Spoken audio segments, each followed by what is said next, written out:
గౌరవ మీడియా మిత్రులందరికీ కూడా నమస్కారం. ఈరోజు మీరు చూస్తూనే ఉన్నారు, సహకార సంఘం ప్రాథమిక వ్యవసాయ సహకార సంఘం పొగుళ్ళపల్లి ఆఫీస్ దగ్గర యూరియా బస్తాల కోసం, ఎరువుల కోసం రైతులు ఈ రెండు మండలాలకు కలిపి ఇది ఒక్కటే ఇక్కడ ఉంది.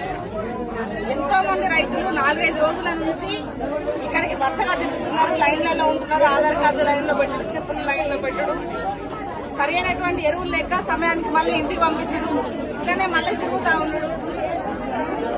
ప్రభుత్వం ఒకటే డిమాండ్ చేస్తున్నారు, రైతులను మోసం చేసి ఓట్లేస్తున్నారు మీరు.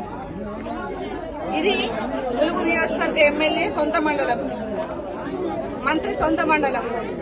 మరి ఇక్కడ రైతులకు ఎంత ఇబ్బంది పడతా ఉన్నారు? రాష్ట్రం మొత్తం మీరు ఏం చేస్తున్నారు మంత్రి గారు? ఎంతమంది రైతులు ఇక్కడ ఉన్నారు? ఆడవాళ్లు పసికూనలను పట్టుకొని, అట్లనే ముసలి వాళ్ళు ఉన్నారు, మోకాల నొప్పులున్న పెద్దవాళ్ళు ఉన్నారు. వాళ్ళందరూ కూడా ఎర్రటి ఎండల ఇప్పుడు మిట్ట మధ్యాహ్నం 1 అవుతుంది. ఇట్లాంటి సమయంలో కూడా క్యూ కట్టి, ఎర్రటి ఎండలకు క్యూ కట్టి పోరాటం చేస్తున్నారు రైతులంతా కూడా. మీరు సరైనటువంటి సమయంలో ఎరువులను ఇవ్వక ఎందుకు ఇట్లా ఇబ్బందులు పెడతా ఉన్నారు? ఎన్ని ఉన్నాయో చూడండి. ఎంతమంది ట్రాక్టర్లలో వచ్చిండ్రు, ఎంతమంది ఇక్కడ ఎన్ని వెహికల్స్ లలో వచ్చిండ్రు జనాలు, ఎంతమంది ప్రజలు ఉన్నారు.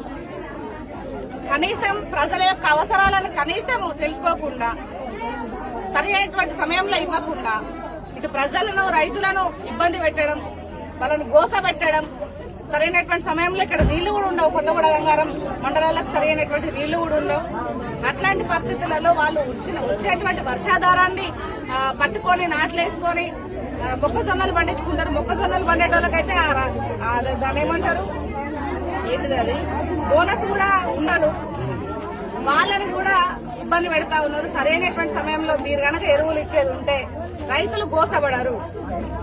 మీరు ఖచ్చితంగా సమయంలో గనక వీళ్ళకి ఎరువులను ఏర్పాటు చేయకపోతే ఖచ్చితంగా మేము ఇక్కడ పెద్ద ఎత్తున ధర్నా చేస్తామని చెప్పేసి ఈ సందర్భంగా మేము డిమాండ్ చేస్తా ఉన్నాం.